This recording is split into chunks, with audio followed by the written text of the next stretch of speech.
जातारू बन ठन के कहमाए गोरिया अब घुमा दिल के ऐनी सफरिया। जातारू बन ठन के कहमाए गोरिया अब घुमा दिल के ऐनी सफरिया।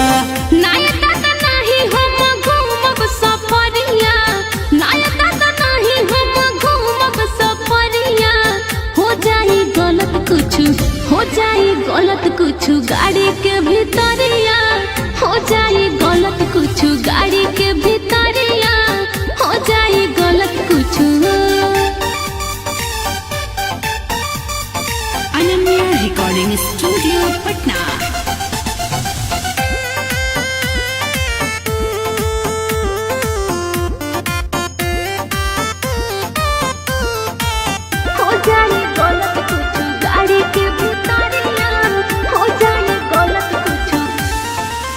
तोहरे ई गोड़िया पर बैठब ना ये राजा के तोनो तो कोशिश करबा मिली नहीं मजा।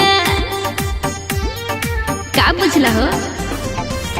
कई दिन के बाद आजू बारू तू धराई। अच्छा? लगता कि टाइम अब अपन बाइल। अब घुमा दी तो के आरा बजरिया, अब घुमा दी तो के समसा बजरिया।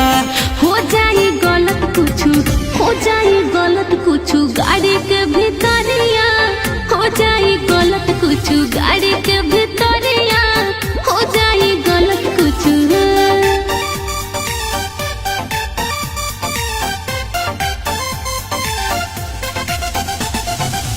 हो जाई गलत कुछ गाड़ी के भीतरिया,